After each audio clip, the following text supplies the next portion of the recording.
Welcome back to Redefine Parenting with your host, Veenu Keller. We want to welcome you to Spanglish World Network and H.E.R Network on Zingo TV, channels 250 and 251. Zingo TV is a free app that can be downloaded on iOS and Android devices. While you download, make sure to rate and leave a comment. Zingo TV is also available on Google Chromecast, Amazon Fire and Fire Sticks, Roku and Roku Sticks, and all smart TVs 2016 and forward. Redefine Parenting is a revolutionary approach to nurturing our children.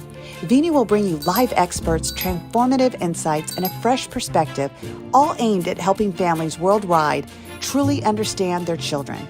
Together, let's give them a childhood they won't have to heal from.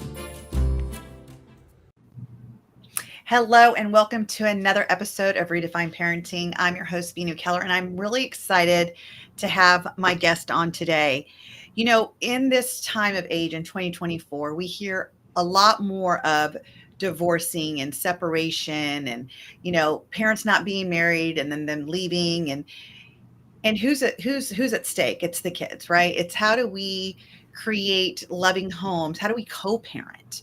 And I know myself, I was divorced years ago and I was a single mom for two boys. And I look at myself now as lucky because he wasn't so involved. And yet I see the repercussions of him not being so involved as my kids are adults now too. So as though it was lucky for me because I didn't have the back and forth bickering, sometimes it's not so lucky for the kids. So I found this amazing attorney who actually specializes in family law, Jonathan Steele from Chicago. Welcome to the show. Thank you for having me. It's a pleasure to be on. Yay. So we're just going to dive in. So with Jonathan and I were talking and he was telling me about, you know, like alienation from parents and what happens during divorce. And I thought, oh my gosh, I got to bring him on. And I was just telling Jonathan, out of all the shows I've done, I had so many people reach out and be like, yes, please. Yes, please. We need some support. Like, how do we figure this out and stuff? So Jonathan, why don't you kind of share with us, you know, doing this for over a decade, what are some of the challenges that you see? What are some of the common denominators you're seeing when couples decide like, hey, we're done? You know, one of the things that's hardest, I think, for parents is sort of the relinquishing of control when, you know, your child is going to the other parent's home. I think it's hard for parents to adjust to that and say, you know, I can't control the rules that are being applied in the other home, and I just sort of have to give up that control. I think that's one of the hardest things for parents. Yeah, I think so as well. You know, I was just at an event in Italy, and one of our speakers said that we're in a pandemic of the need to be right. And part of the need to be right is that feeling of control. And I don't know, when I work with families that have gone through divorce and stuff, some of the things that I see with alienation is there's a lot of fear. There's a fear that, are they going to like the other parent better than me? Is that home going to be more comfortable for them? Are they, and that if they're hurt, they use the kids as pawn to hurt other people, like to hurt them. Right. And so I think it's I don't know, it's probably the best, like the perfect storm for things to go wrong when you put all of that together. I think some of them don't want to be the disciplinarian either. So if the other parent is quote unquote fun, you don't want to be the one with all the rules and enforcing, you know, do your homework and brush your teeth if it's just playtime in the other house. So that's hard to balance as well, I think. Yeah, absolutely. Absolutely. So what are some of the things that you do? Like when you get a husband in your office or a wife and it's like, yes, we want to get divorced. And I'm sure you ask the question, are there any kids? And they say yes. So what is your plan of action at that point, especially when it's a bitter divorce? You know, to the extent it's possible, I try to separate the child-related issues from the money. And if possible, get the child-related issues done before even trying to tackle the money. I don't like it done in the other order. I don't like holding one up for the other. And it sometimes people will fight over parenting time and the fight really ends up coming down to child support.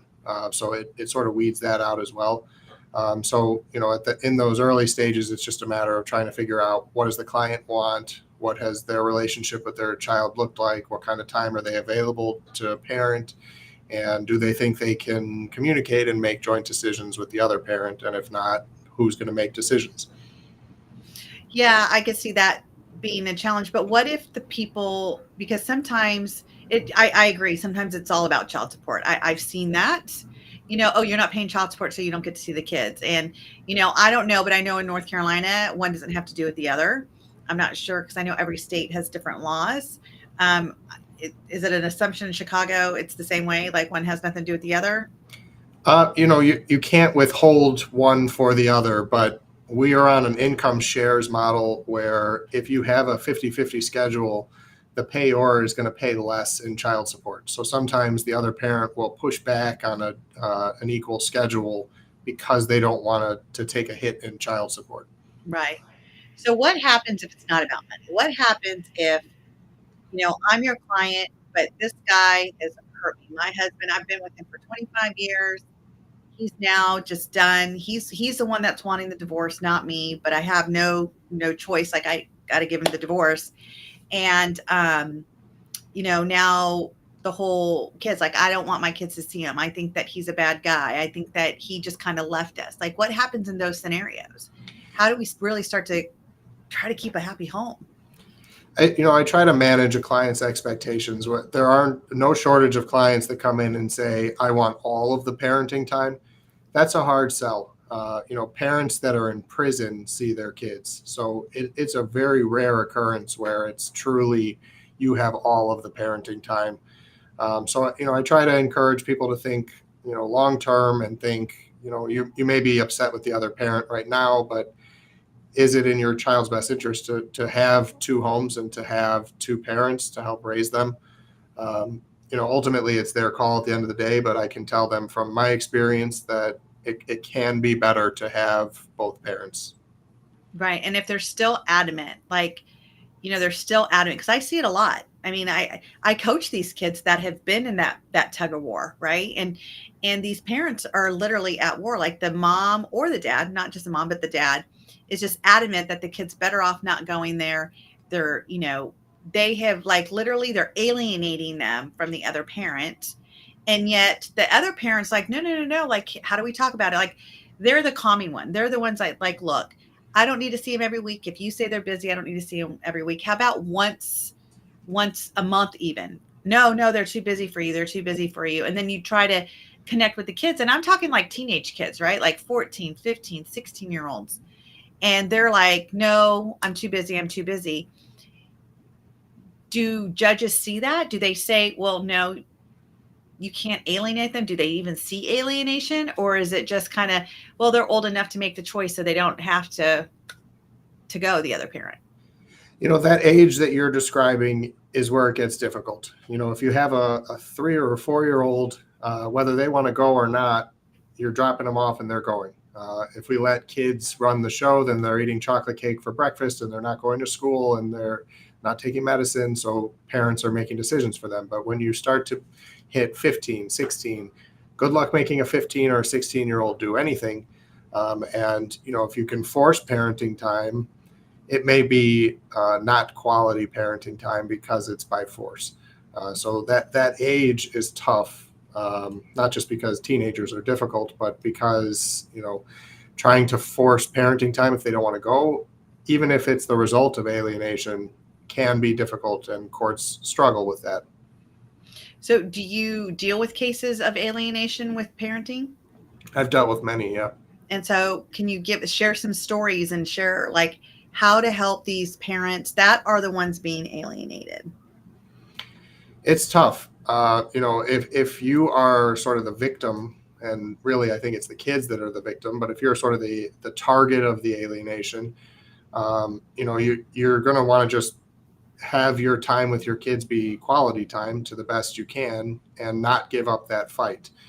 Because, the last thing that's going to help the situation is for the kids to, even at 14, 15, to hear, your mom's not even trying to see you. She's not even asking the court for parenting time.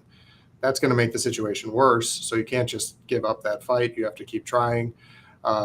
Alienation pushed far enough, courts will flip everything on its head. If dad's doing the alienating, a court might pull the kids away from dad, put them exclusively with mom, and just hope for the best. Or in the extremes, they have sent children to something called an alienation camp, where they're with neither parent. And that's a traumatizing experience all around. So sometimes that just gets threatened to the parents to get them to start acting more mature and more child-focused. Yeah, I see the clients that I've worked with, the teenagers that I've worked with that have actually gone through this. It's the child wants to see their mom or their dad, right? I'm going to just, for the sake of this conversation, they want to see their dad, but they also feel obligation to their mom, and they don't want mom to be mad at them. They don't want the guilt trip from mom. So it's just easier to say, Dad, I'm busy. Dad, I'm busy. And that way mom stays off their case. And yet inside, they're still wanting to see their dad. And then, so if the dad's pushing it, because I agree with you, I think that, especially because I had 2 older boys, and my ex-husband didn't push for anything. Like, he wasn't pushing like, hey, I live in California, but I want to see the boys. Like, he wasn't doing that. But if the father is pushing for it, like you said, the kids are going to see, like, he's not giving up. And it's almost like it might be a reprieve for the kids that if it's court ordered, maybe their mom can get off their back because they have to follow the court order. Do you agree with that method, or do you feel like parents should just kind of back off? I don't encourage parents to back off. I want them to keep fighting for what they think is right. You can't just let the alienating parent win because the child loses. So I would encourage someone to keep up the fight. It's draining, it's expensive, it's time consuming, it's exhausting, but there's no more important fight to have than to try to repair that relationship. And you're absolutely right about, that they feel the pressure of sort of appeasing or pleasing the parent that's doing the alienating. They don't want to be seen as like betraying the other parent by wanting to see dad. And then it can get even worse, where if you have siblings and the older sibling is saying, I don't want to see dad because they're trying to please mom, then maybe the younger one doesn't want to do something different than their sibling. And so they just sort of fall in line and not see dad. And it's unfortunate. Yeah, I see that. I see that as well with some of my clients. So as an attorney, if you have a client, is it easy for you to spot if they're alienating the other parent, or is it difficult? Because where do you guys as attorneys step in and say, hey, I get you're my client and I understand you're hurting and I understand all this, but I'm going to tell you, like, this is not going to be great for the kids. Like, when does attorneys step in for that? I'd like to think that I don't have clients that alienate, but then maybe that's just wishful thinking. I stress to clients pretty regularly, there are about 13 factors that courts look at in determining what parenting schedule is best, what decision-making arrangement is best. But one of the most important one of those factors is which parent is willing and able to facilitate a relationship with the other parent. And so I try to, have a come to Jesus with a client and say, look, imagine yourself a year from now sitting in a trial and just mounting evidence against you that you aren't facilitating a relationship with the other parent. That's not going to bode well. That's risking custody or allocation of parental responsibilities. You're risking everything here. And it's easy to not do it. There are ways to make it look as though you are in fact facilitating that relationship, and it's for the better of your child that you do that. So I do try to convince people as best I can, and not everybody listens, but I try. Well, I think that's the only thing an attorney can do. I mean, I see attorneys that, I'm for my client, it's what my client wants. But I also think that there comes an obligation being a licensed attorney, knowing that it's not just a paycheck to help someone get divorced. It's you're helping them kind of rewrite their story going forward. A chapter in their life, like the book is ending for them when they're leaving a marriage and a new book is starting. And you guys have the evidence to see like what happens long run when, according to the law and stuff. And I think sometimes it's difficult, you guys are in a difficult position, especially when you have a combative client who's like, no, you just don't understand. They're so mean and they did this and this and this. And it's like, I get it. And so when people come in and you're going through divorces with them, do you have any tips for these families? Like, how do you start off being a good co-parent? What does a good co-parent even look like? What it doesn't look like is sometimes easier to explain to someone than what it does look like. And what it doesn't look like is bashing the other parent to the child. That's a huge no-no. But also bashing the other parent when the child is in earshot. That's also a huge no-no. It's putting stress on the child. They don't want to hear that their dad's a bad person. They're a deadbeat. They're not paying child support. That's not what kids are about. That's not good for them to hear that.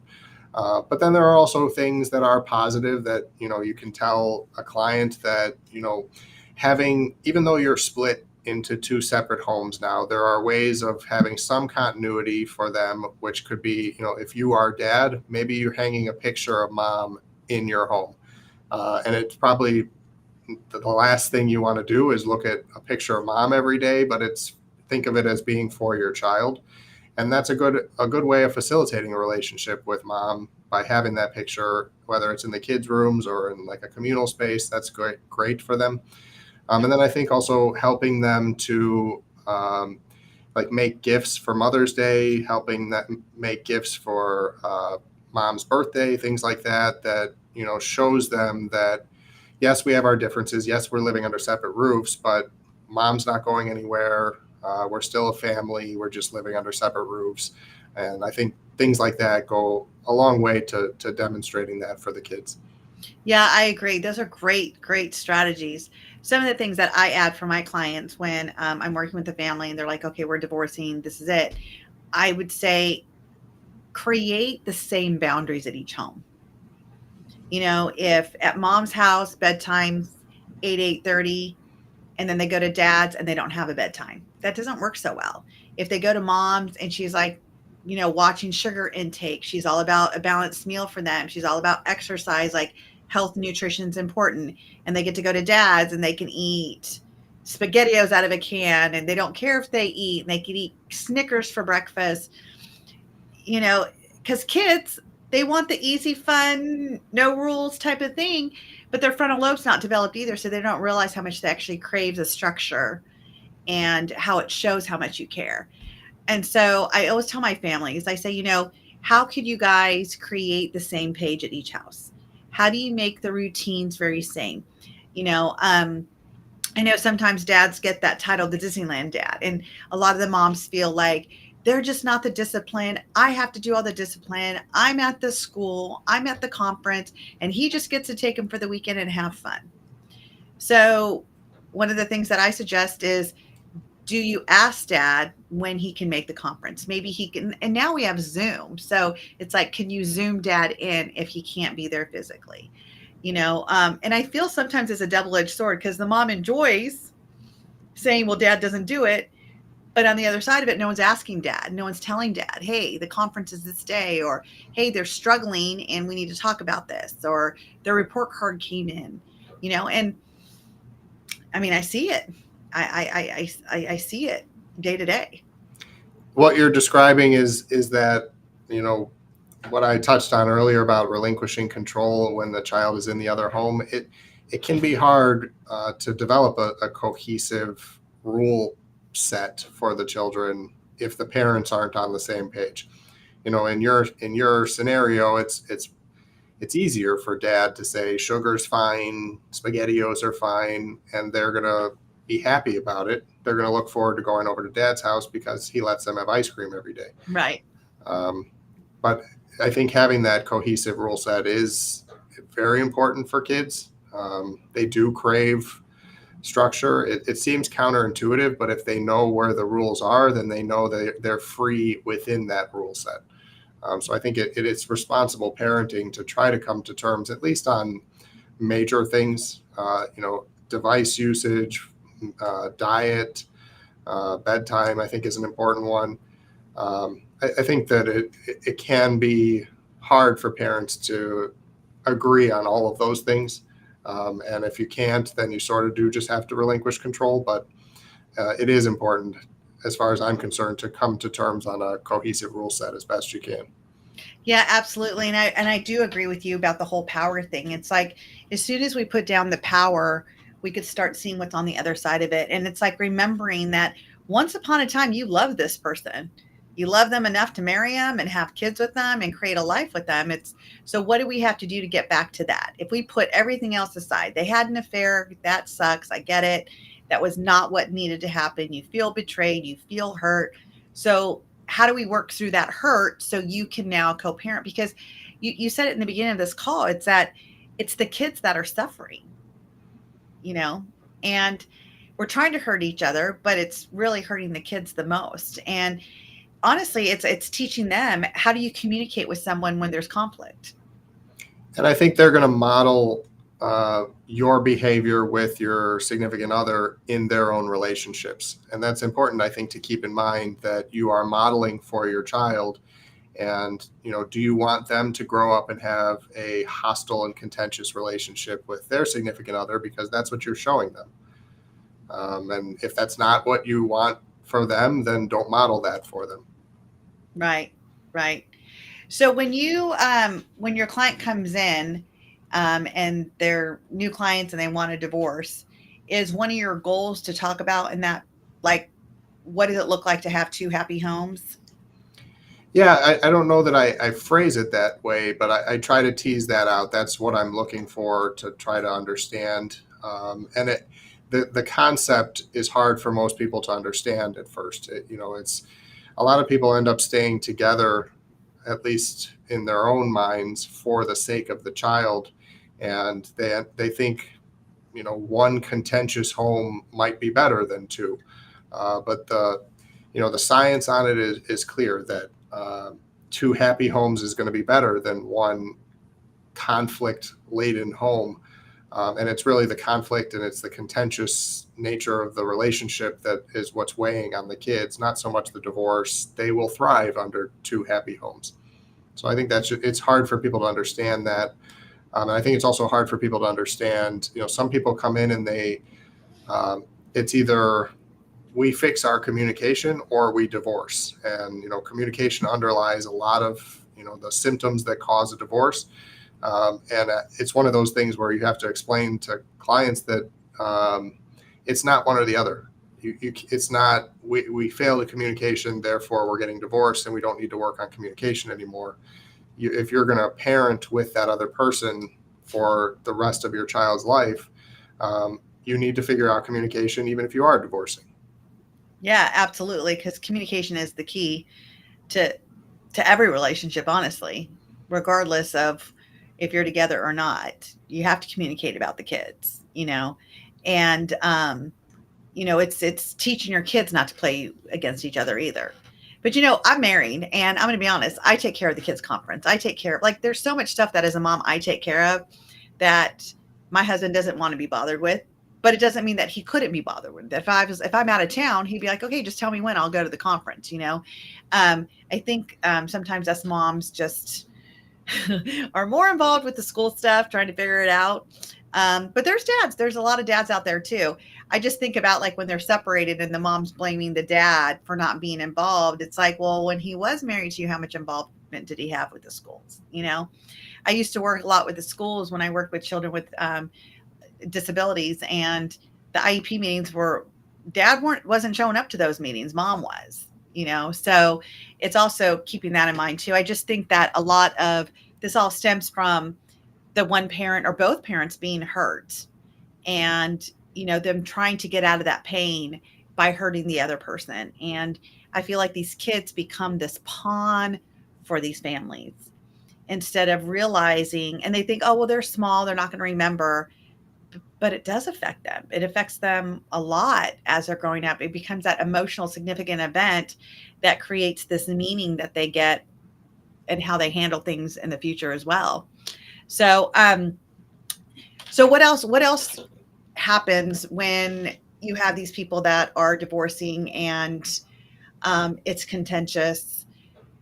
Is there anything else that you could think of that we could share to help parents really, especially if they're contentious now, like how do we help them come on the same page? How do we help them relinquish that control, that power, and really start putting the kids in the forefront? It takes time, and the courts are using a lot of different resources now to try to bring parents together, and some of them admittedly are not very effective and some are more effective. They will send parents to parenting classes, children in between. They'll put parents on collaboration apps like Our Family Wizard, which can help a lot. Our Family Wizard is pretty great. It has, collaborating on a shared calendar. You can exchange expenses and net out who owes who what. And then it also has a somewhat new but great feature, which is a tone meter for the messages you're sending. And if you're writing something and it's snarky or it's passive aggressive, it's going to tell you, and maybe you'll think twice about, am I going to send this message? Because maybe you didn't mean it to sound a certain way, but it does. And it's certainly better than having your lawyer proofread all of the messages that you're going to be sending. So I think using those apps, sometimes the classes can help. And I think unfortunately, it's like a trial and error sort of thing that, the kids are the ones that are being dragged along through the error part of that. And that's unfortunate. Now, when we going back to the age of like 15, 16, 17, how much does the judge really listen to the kids versus looking at the overall situation and seeing the alienation? I know you said sometimes the judge can just flip it and just say, you know what, you're alienating, so the kids are going to go there now. But what if the kid's like, I don't want to go? Like, what does the judge do? Do they have more say or no? I was on the receiving end of that not too long ago, where the court gave parenting time to my client who was being alienated, and the children stopped at a red light on the way home and jumped out of the car and ran from the car. So, the older you get, the harder it is, and the more the voices matter. But the courts, and myself included, are reluctant to empower kids too much and really let them think I'm running the show here, because they shouldn't be, and they shouldn't think that they are. But when you're in the younger age, you usually have what's called a guardian ad litem that represents your interests and advocates what they think is best for you. But as you start to get older, in that 14, 15, 16 range, you might have a child's representative instead of a guardian ad litem, and they're going to advocate for what you expressly want. And the hard part for a court is figuring out, okay, you're saying you don't want to see mom anymore. Is that because that's what dad's feeding to you? Is that because dad's bashing mom? What is the underlying reason here? And sometimes they'll do what's called an in-camera inspection, where it's the judge in their chambers with a court reporter and the child, and they'll do an interview, which is horrible from my view. It's traumatic, it's intimidating, it's scary for kids. They don't want to be any part of the court process. And it's always a shame when it comes to that. But that's the court's best effort to try to tease out the why of why they don't want to see that other parent. Right. And it's hard on kids, especially if you've been married for 20 years, you have kids, they're in their late teens. Now you're getting divorced because you realize you can't be happy together and that you both deserve happiness. And it's not great for the kids to see this. And then you had a great relationship with your boys, your daughter, whatever. And then all of a sudden you divorce and the kids don't want to see you. It's like, how did we go from like, everything's great with us, now you don't like me? So you got to see, like, the poison comes from somewhere. And where are they getting this definition that dad's the bad person, or vice versa, mom's the bad person? Like they got to come up with a definition. It's not just we're great today, tomorrow dad moves out and he's the bad guy. No, you're right. And some of the time you can hear in what the child is saying that this didn't come from the child. A 6-year-old is not saying, when they get back from dad's house, dad is irresponsible and allowed us to play in the front yard. Those are words that a 6-year-old just isn't saying. And if they are saying them, you know where they came from. And you're absolutely right that a lot of times the the why for all of this is spite. It's vengeance. They're trying to get even with the other parent, using the child as a pawn or using the child to do it because they know this is really going to upset the other parent. If I withhold parenting time, the other parent is going to come to their knees. And it's hard to get someone to understand you're victimizing your child, really. There's a better way to go about this. There's a more healthy avenue for expressing that you're hurt by your spouse, and your child doesn't need to be caught in the middle of it. Yeah, absolutely. And then it goes back to me, as a coach, I look at what healing do I need to do so I'm not using my kids to heal me? Because that's really it. Like, you're using your kids to hurt the other person because you're hurting. But if you could heal that hurt and the hurt doesn't exist anymore, would you still feel the need to hurt that other person? Probably not.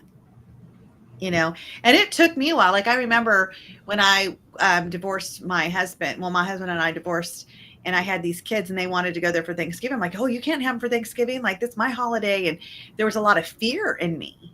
It was very much fear. And then the kids said to me, but Mom, we want to go. And I'm like, what? And like, we want to go to Dad's. And so I let them go. I let them go because they came to me and they're like, we want to go to Dad's. And, but once that happened, something in me changed.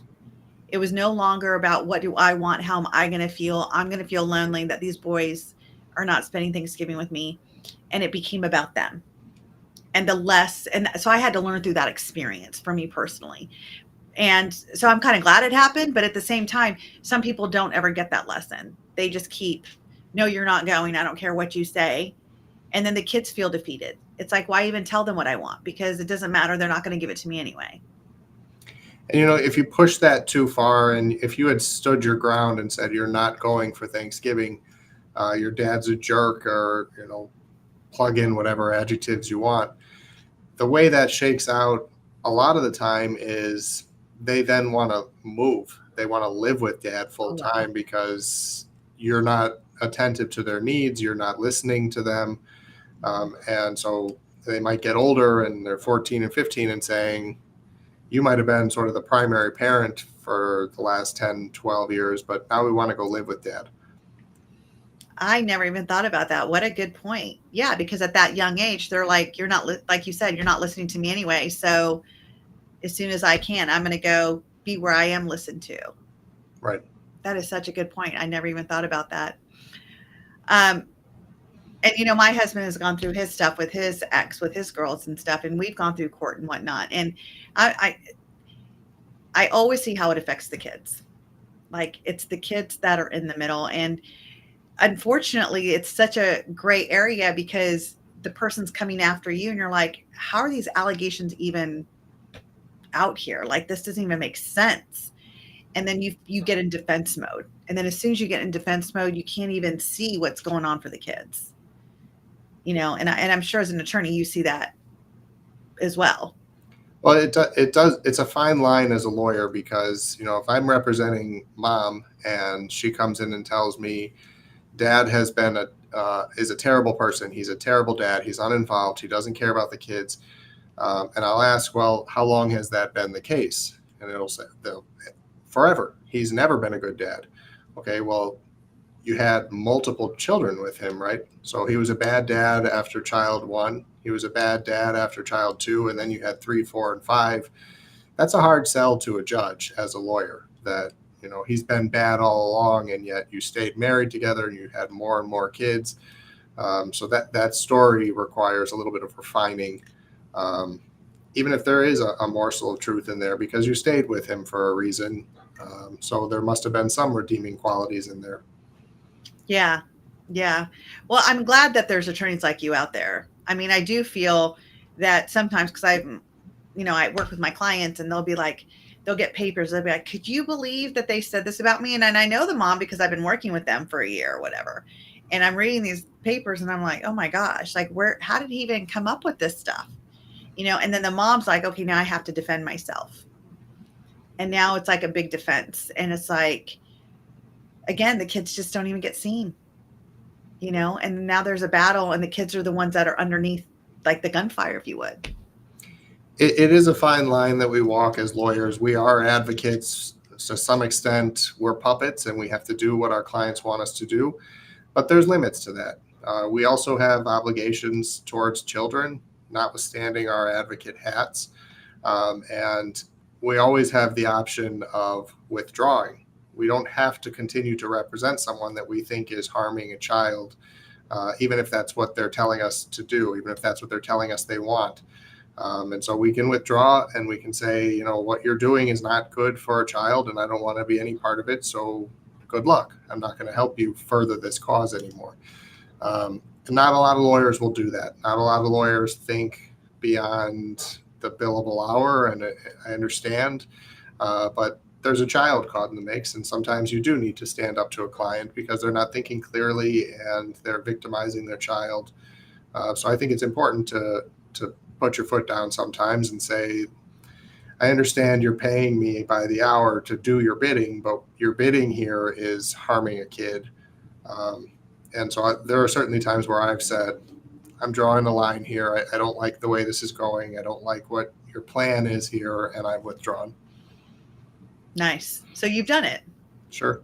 Yeah. My mom is a lawyer too. And so, she has shared at times that what the client was asking, and she's just like, I can't do it. And she would tell them. And then the client either fired her or changed their tune. Well, because also, the example I gave earlier where sometimes I'll Mirandize a client and say, what you're doing is going to hurt you in a custody trial. What you're doing is not demonstrating a willingness and ability to facilitate that relationship. And this is going to bite you in the butt when this goes to trial. And if you don't have the backbone to get out as the lawyer and you see it through to the trial, and what you predicted happens, and the judge says you're not a good fit to be the primary parent because you're not going to facilitate that relationship, so I'm giving the other parent primary parenting, all of a sudden your client's looking at you saying, this is your fault. You didn't tell me this was going to happen. And all of a sudden you're on the defensive as the lawyer. So I do think it's important, if they're on that war path and that war path ends badly, that you put your foot down. Yeah. I think another thing besides a guardian ad litem or a child representative is that courts should start hiring us coaches that do family coaching to come in and talk with both families and come up with a family plan for the kids. We have something like that. We use parenting coordinators. That's kind of coaching. When I think of coaching, I think of more individual coaches for one parent or the other. But courts are leaning into parenting coordination more and more now. And it's a mixed bag. Some parent coordinators are great, and the courts give them a little bit of decision-making authority. They can resolve certain disputes, which keeps people out of court. It keeps costs down, and it can be helpful. So I would be all in favor of whether it's a coach or a parenting coordinator or mediator or whatever, helps people put their kids first, is a good tool to be using. Yeah, I helped a family that was going through divorce that I was working with, and I would spend some time at dad's house. I'd spend some time at mom's house, and because I have my in-home turnaround where I move in with families for 4 days. And so I was moving in right at the time that they were divorcing, like the papers literally got filed, and it worked out. And like, they have a good relationship. Like, I had to talk to mom about how she talked about dad. I had to talk to dad about how he presented mom in front of the kids, because the kids aren't teenagers yet. They're preteens, but it was like, and it worked out really well. And when there was issues, instead of calling and yelling at each other, they would come talk to me, and I was able to help them see it in a different eyes, mind's eye, so they could deal with it differently. But the moment they got on defense and they felt like, oh, I have to hurt that person, that's when things went awry. And so having a coach and being able to ask them the right questions, like, what is the outcome here? What is it that you really want? And getting out of the blame and shame. That's where I feel co-parenting exists at its best, when we're not blaming and shaming the other parent. If something happened and you didn't like the way it was, to not say, well, you were at your dad's, I can't help you. If your dad was more attentive, he would have taken care of that. You're going to have to talk to your dad about that. Instead of just saying, okay, well, it happened. You know, talk to me. What can I do to support you to get through this? Like, what do we need to do to undo it? What do we need to do to move forward? And it's just kind of taking the ball once you get it and going with it, instead of trying to berate the other parent because they didn't do it the way you wanted it. And now you're in this mess or whatever, you know, especially when you have kids that are challenging, that are having issues at school, that are having issues with their friends or whatnot. You know, I mean, I've been on that end too, where parents want to blame each other. Well, if they weren't at their house, he wouldn't have done that. And it's like, we're negating the fact that the kid already did what he did. He already stole from the store. It doesn't matter whose house he was at. We need to take care of the problem, not. But they again go over the problem and they want to blame each other.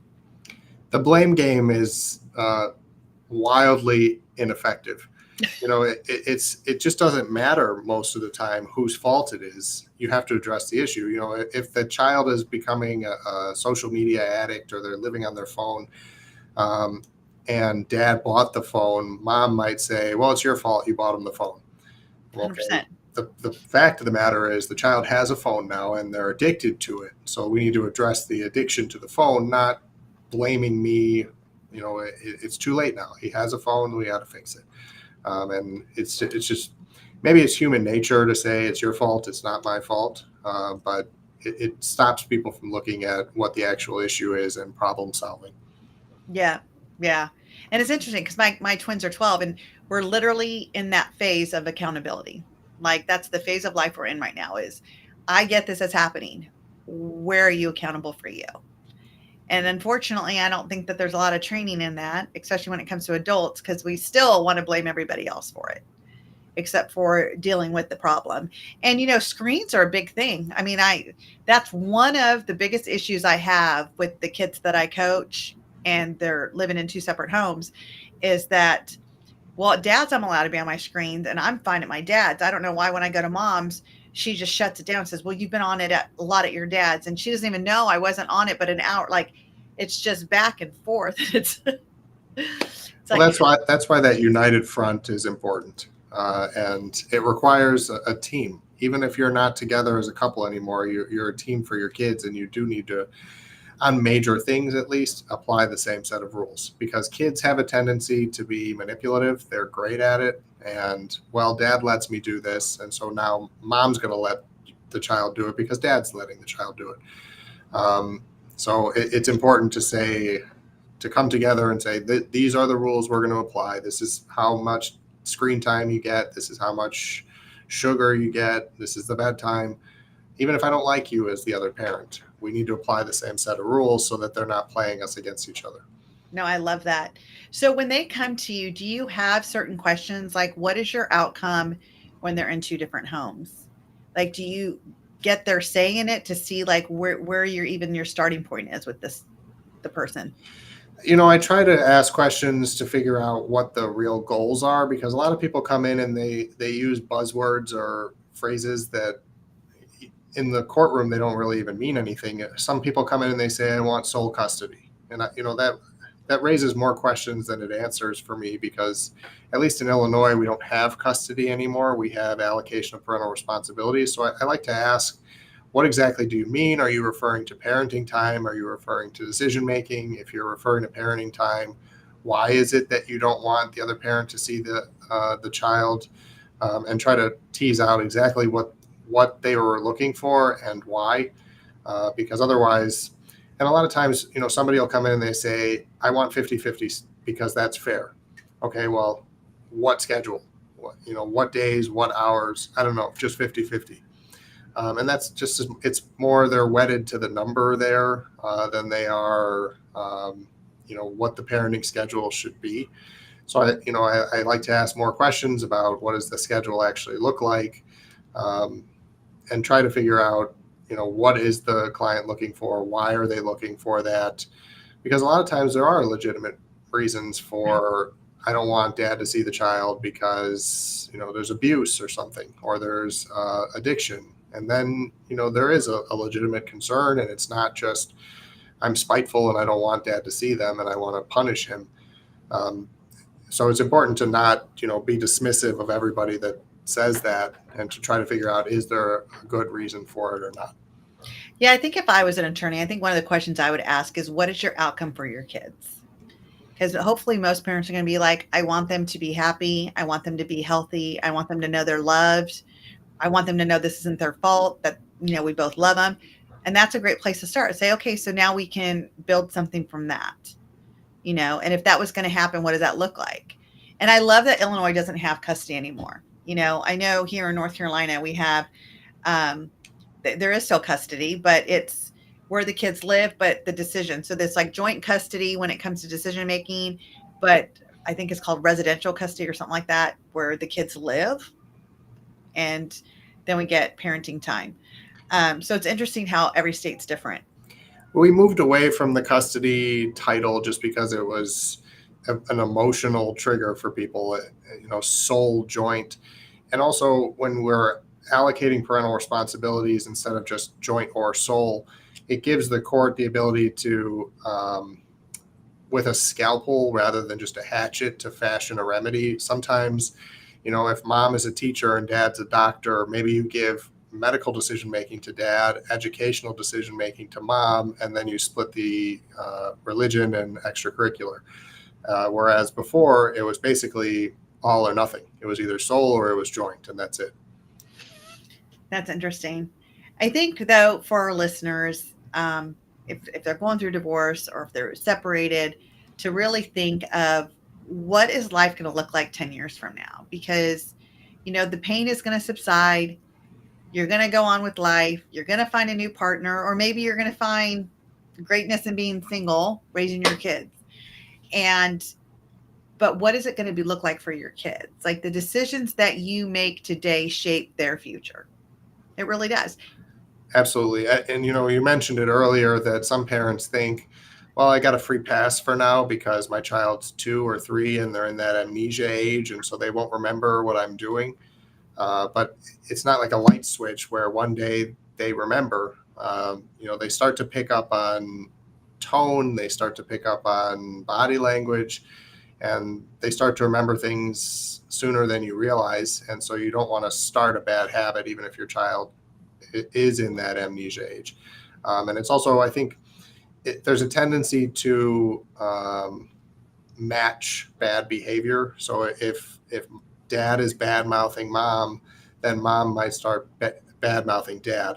And the expression "two wrongs don't make a right." Right. It may be cliche, but if I'm representing mom and dad's bad mouthing mom, I'm going to tell mom, do not start bad mouthing. Do not stoop to that, because it's causing tension for the child. Let us try to fix dad's behavior. Don't stoop to it. Right. I mean, that's one thing that we did when my husband daughters, when we met, they were 3 and 6, and I would always talk great about their mom, and we talk about being the queen of the house, and I'm like, and your mom's the queen of her house, and because I never wanted them to feel the contention, and then if we had anything to say about what was going on, we did it when we didn't have the girls. That's the right way. For sure. Definitely made a point for that. So we only have a couple minutes left. So, you're an attorney in Illinois. So how could people find you if they need a really good family attorney who really is there for his clients? I love what you have said today. I have a website that's got all my contact information. It would be steelefamlaw.com. It's got my social handles, all that jazz, but it has my contact information as well.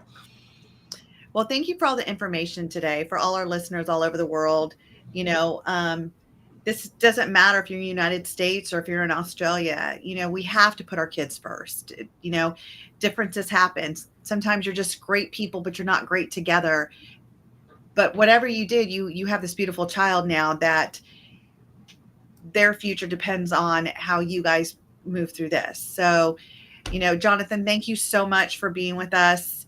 If you have any questions, reach out to my social media. You know how to get a hold of Jonathan. And thank you for joining our show. Have a good night, everyone. On another episode of Redefine Parenting with Veenu Keller. Follow her on Instagram at Veenu Inspires.